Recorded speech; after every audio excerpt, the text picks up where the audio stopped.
Thank you, Madam President, and good morning, members.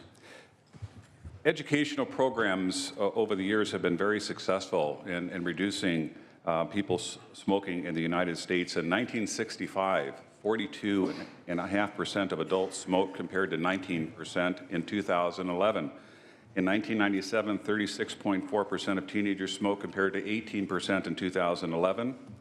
And we've also learned with newer technologies and research that nicotine has dramatic effects on adolescent brains. We understand today the brain continues to develop well into the 20s. Nicotine use in adolescents and young adults has been associated with cognitive and behavioral issues. There is a strong concern that e-cigarettes represent a gateway to traditional cigarettes and other tobacco products. Approximately 263,000 middle and high school students use e-cigarettes in a year, according to one study, even though they've never smoked a conventional cigarette. Of these adolescents, just under half reported the intent to smoke conventional cigarettes the next year.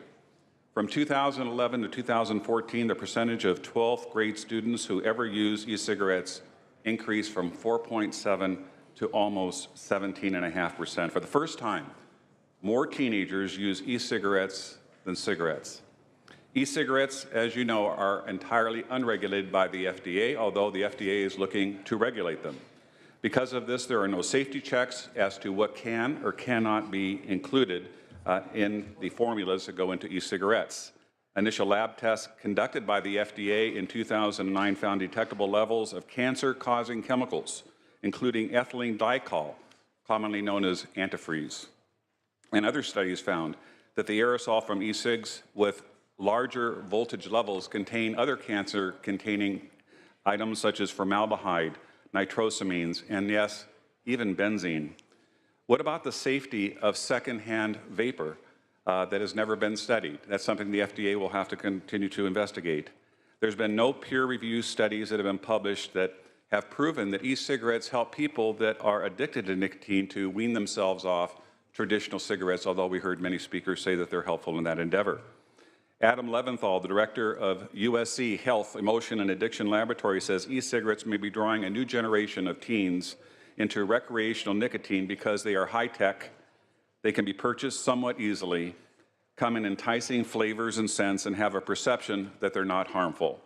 All the progress, my friends, that we've made since 1965 to educate people about the hazards of smoking may be for naught, as vaping has started a new generation of nicotine junkies that will be helplessly addicted and will ultimately graduate to smoking cancer sticks that will, on the average, reduce their life expectancy by upwards of 14 years and ultimately cost the taxpayers hundreds of millions of dollars, if not billions of dollars, to take care of the health care sequelae associated with that use.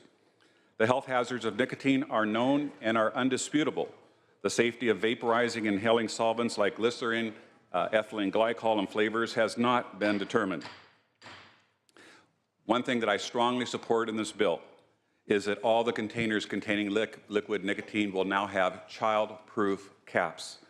Nicotine is a poison, and in which there is as little as 1 teaspoonful, my friends, 1 teaspoonful can be fatal to our children. Higher incidence of infants and children going to emergency rooms with nicotine intoxication are on the rise. And finally, one study showed that 76.8% of people that recently use e-cigarettes are concurrently smoking conventional cigarettes, codifying my concern that vaping is a gateway to cigarette use, which we all know for certain is much more dangerous. And for all these reasons, I respectfully ask for your aye vote.